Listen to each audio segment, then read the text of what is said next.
Sora2 is now in n8n, and with this AI agent system, you can fully automate OpenAI's most powerful video model ever. What are you supposed to be, little guy? Pika. Michael Myers Pikachu? Okay, you want some candy? Pika. Here you go. Pika. Happy Halloween. Pika. Pika. Let's just add a little bit of sky right up here. Let it drift Sir, wherever it wants to I really live. don't think this is... I didn't agree And maybe to... a happy little tree right along the jawline. Trees love company. No, I have to go to work after... Is that a dog? Sir, step out of the vehicle for me. All right, pause off the wheel, buddy. Hey, stop the car! You betray the world government, Straw Hat. We built it so no one else would first. Now I am become fire. Pika. Pika. Pikachu. Pikachu. Because if you missed it, Sora2 was just released 2 days ago, and it's OpenAI's video model competitor to Google's Veo3. It can produce not just incredible video, but also do it with sound. And in this tutorial, not only will we show how to automate the use of Sora2, but we're also integrating Google's Veo3 and Alibaba's Wan2.5, which right now are the 3 leading video models that can generate video and audio together into this one AI system. Let's get started.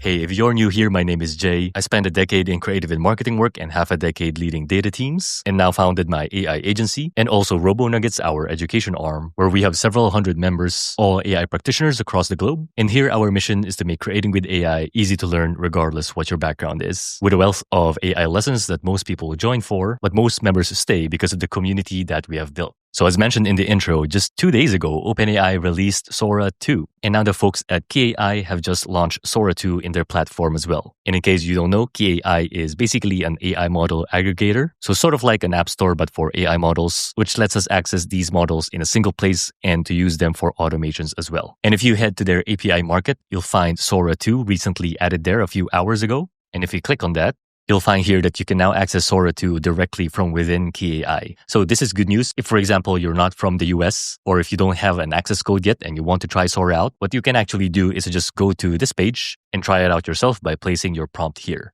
So if you want to use it directly, you can do that via their Playground tab here. But if you want to use it in n8n or any automation, we need to go to this API tab and understand and read through what this documentation says. And what we did is to already read through that documentation and integrate it into this AI system, which we've set up in n8n. And if you're completely new, n8n is a no-code automation tool similar to Zapier or Make, but you can see how popular it's gotten because of the way that it integrates these AI models. The great thing about n8n also is that if you have this template, which I'll upload in our community if you're a part of it, is that you can import that file directly, and that will load the workflow for you automatically. So that's good if you're a bit more advanced and need a shortcut, but I'll also be going through this system node by node so that you can understand the principles of how we built it. Because apart from Sora2, we also integrated Wan2.5 from Alibaba as well as Google's Veo3 in here so that we can compare how they stack up against each other, and also so that you can make your choice on which one would work for you.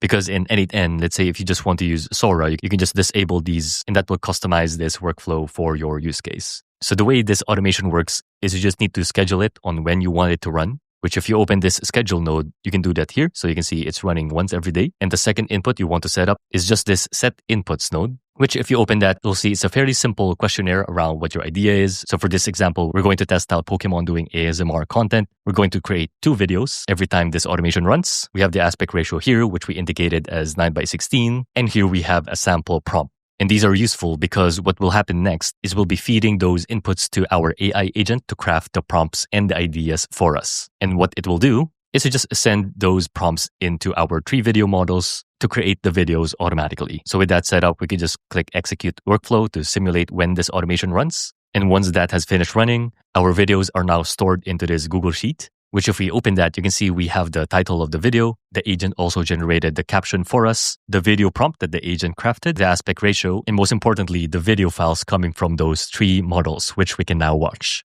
Eevee. Eevee. Eevee. Squirtle. Squirtle. Squirtle. Eevee. Eevee. Eevee. Squirtle. Squirtle.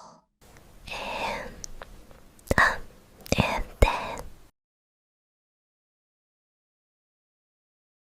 So just from that quick example, it's pretty clear that Sora has won that round because unlike Wan2.5 or Veo, it seems that Sora has innate knowledge of what Eevee and Squirtle look like as Pokemon, and so it was able to generate them much better. Now, an important piece to note, if you haven't noticed, is that even with KAI through our automation, it still generates the Sora watermark, And that's mainly because I think KAI was able to launch this API just by directly tapping into Sora's website, which if you go there, all the videos that you generate also result to this watermark. So in the end, I'll show a quick example of how we can remove this watermark and also how to automate the removal of this. That said, I think this is just because Sora2 is really new. Most likely as weeks go by and when OpenAI releases the official API and even maybe Sora2 Pro, we most likely would have an option to remove this watermark innately as well. Alright, now that we have seen the differences between those three models, at least for one example, the question now becomes, number one, how did this system automate that in the first place? And number two, can we actually use our own products or characters into this automation to take advantage of Sora2's capabilities for marketing, advertising, and generally commercial purposes? So we'll answer both of that, but for now, I just wanted to show how this automation works. Because if you remember, we just set up our schedule and our inputs here in the beginning. And once you do that, it will run on a scheduled manner and pass all of those inputs into this AI agent node.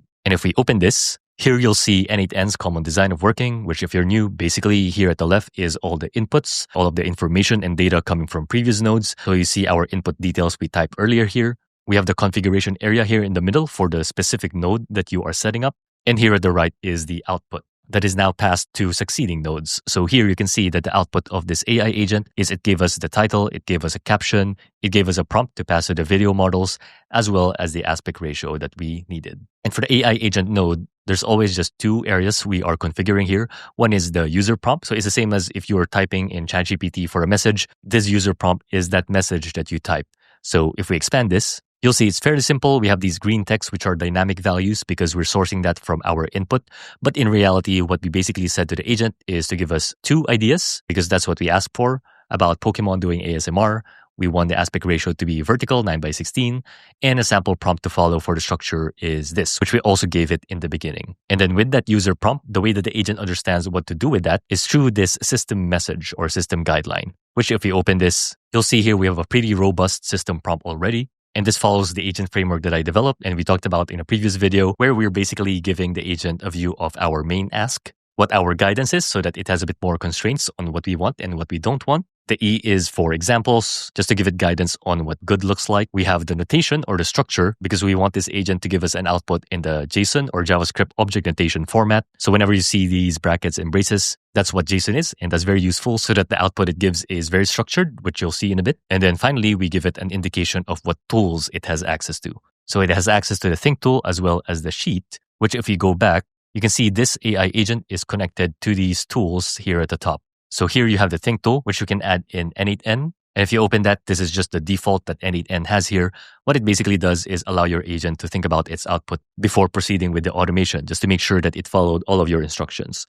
And then this sheet tool, if we open that, you can see it is connected to our Google Sheet. And the reason why we gave the agent access to the Google Sheet is so that it can check what is already in here and not repeat those ideas. So if you go back to the system prompt earlier, we have a direct line there that says to use this tool in particular to check that we don't repeat these characters. And then like with every AI agent node in n8n, we have a brain for the agent, which we've set to be OpenAI for this case. And if we open that, we're just using GPT 4.1. And if you're curious how to set up this credential, I talk about that within our community and in previous videos as well. And then as good practice, you'd want to add the structure tool. And what I just have here is this JSON structure that asks for the title, caption, prompt, and aspect ratio. And because we gave this guidance to the agent, if I reopen this AI agent node, you'll remember that the output it gave us is also well structured. So it passed this output now to the succeeding node, which is this split out node, which if I open this, all this really does is ungroup this one item that's coming from our AI agent into two items. So it's the same thing. It's just unbundled into two because that's the format that we need in order to proceed to the succeeding nodes, which is generating it via these models individually. But before we do that, you can see that we just have this Google Sheet node to log the idea. So if we open this, you'll see that the operation we're doing is appending the row or appending the ideas that our AI agent just generated. You'll see it's still connected to our Google Sheet from earlier.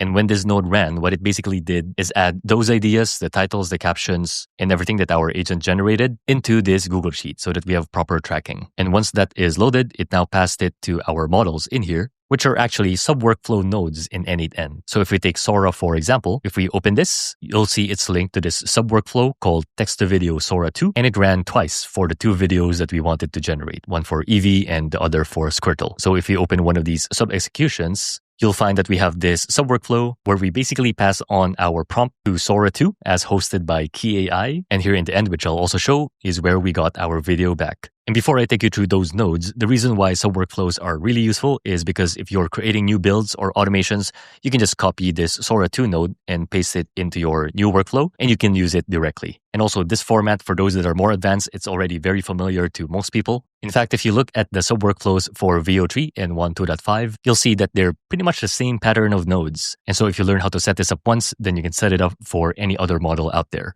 And the way this sub-workflow works is that when this node runs in our main workflow, this start node triggers. And if we open that, we can see that we're just passing along our video prompt and aspect ratio in here into this create video node, which is an HTTP request node. So if we open this, this is the primary way by which we call on third-party tools in n8n. And so we're posting a request into our service, which is Key AI in this case. And all of these we got from Key AI's documentation, which we showed earlier in their API section. We have our credential setup here, which I also showed in previous videos, as well as in the community on how to do. And then here at the bottom, we are sending our message or request, which if we open this, you'll see the format that Key AI requires us to use. And what it's basically saying is that we're using the Sora2 model. We are passing along this prompt, which you can see here, and also the aspect ratio, as well as the quality. And so that contained our request. And when this node ran, you see Key AI said that our request has been successfully sent. And so the way these models work is we just have to wait a bit for it to generate. And so we have a wait node here, which I've set to 60 seconds. And then once that time has passed, we have another HTTP request. But this time, if we open this, this is now set to get, because we'll be trying to get our video from this URL, again, coming from Key AI's documentation, where we're just passing along this task ID. So this task ID was given to us when we ran the create video step. And this is a unique ID specific to our video that we are generating. And so when this node ran, you can see that it ran multiple times. The reason why is if you go to the very first instance, what it's saying here is that the generation is still waiting, which is why we have a switch node here that follows it, which you can see we just have a couple of routing rules in here. So if it's still waiting or generating, we are mapping it back to the wait node in order to wait a bit more for the video to generate. If it's successful, then we continue, and this return node already contains the video. And if it results to an error, let's say, then we have this fallback node to capture that as well. So if we open this switch node, you can see we have those routing rules where we are just checking this attribute called state that is coming from Key AI. So if it says success, like this last run here, then that would route to success already. But if the state is either waiting or generating, then it would be in progress. And if in case any of those cases are not true, that means probably that our generation has already resulted to an error, which is why we have this fallback output here. But once that is successful, we just have this return node. And all that does is just capture our video coming from this piece of text that Key AI gives us, specifically this URL, which if you see the final output, this is actually the final video that OpenAI's Sora2 has generated for us. And so the way some workflows work is that the final node that executes, it just sends back all its output to the main workflow, which is why if we open this, we now have those two video files that Sora2 has given us. Now, as mentioned earlier, for Wan2.5 and Veo3, the structure of these sub-workflows are pretty much the same. So in case you want a deeper look of how I set those up, you can just check this previous lesson. But once those three models have generated their respective videos, we just have a final merge node in here, which if we open this, what we're doing is just combine all of the output of those three models and combining them into a clean table here, which you can see. And then we have a final Google Sheet node, which if we open that, that is once again linked to our Google Sheet account. And what it's basically doing is it's searching for the title of the video that it needs to update. And then it will update the columns to set the production status to done and also to map the Sora 1 and Veo output in here. So now that is the automation in full, where we use Sora2 as well as these two other models to create a video coming from a text prompt. But I think the real power behind Sora2 is when you can use your own product or character and place them into the scene. So what I did is create a version of this system, but using these models' image-to-video capabilities. So same as before, to set it up, you just schedule it on the regularity of your choice. But this time in the input section, if I open this, apart from these usual values, we also have this image reference field where I pasted this URL that ends in JPEG. And this URL is actually pointing to this image of a Yule drink for which we want to make a commercial for to test these models. And by design, what we're actually going to do is to test out a simple unguided prompt just to see if the models can decide on their own what it is that we want to do. And by the way, if you're setting this up yourself, the way we got this URL is through this service called Cloudinary. This is not sponsored, but I just think Cloudinary is a really useful tool for automators because they have a really generous free plan that if you go to your assets folder, you'll be able to upload images and files in here, which if you do a right click and copy URL, you'll be able to get a direct download URL like this that you can use for your automations. So that's pretty much the setup you need. And I'll go through some of the other minor changes I made for this version. But just to show the output for when this automation ran, you'll see we have it linked to our Google Sheet still, but this time for Sheet 2. And it gave us these ad ideas, and the video prompts that our agent created is also given here. And now we can watch the output of those 3 models. This is more than coffee. It's Huel Black Edition iced coffee. Smooth, chilled, and packed with what you need. 35 grams of plant-based protein, 6 grams of fiber, and 27 essential.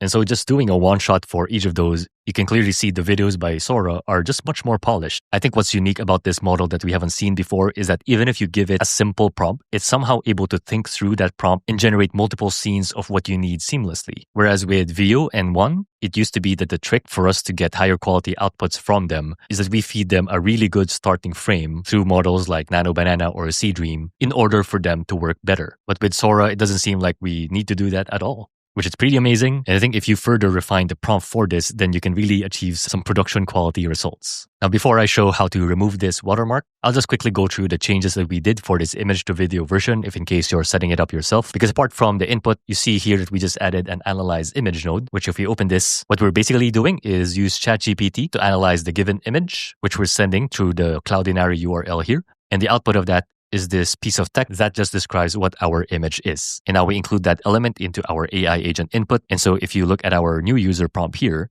you'll see that we now have this image reference expression that captures what's in that image. And the reason why we do this is currently the AI agent node for n8n is not yet able to analyze images directly. But pretty much the nodes here are all the same. And when we get to the Sora2 subworkflow, and if we open this create video step, and if you scroll down to the body, you'll see that this time we are using the image to video version of this model. And if we expand that, we are also sending our image URL, which is the Cloudinary file that we are referencing from earlier. And then for Wan and Veo3, we are also using the image to video versions of these models in KAI. Now, if you need to remove this watermark and also upscale this video, because currently Sora does output it at low resolution, one option that can do this manually is this website called Magic Eraser, just in this URL where you just upload your video and remove those watermarks. But what we're also exploring just to do this automatically is this model by WaveSpeed in this URL that can remove this watermark on autopilot if you include this in your automation. So let me know in the comments below if in case that's something that you want.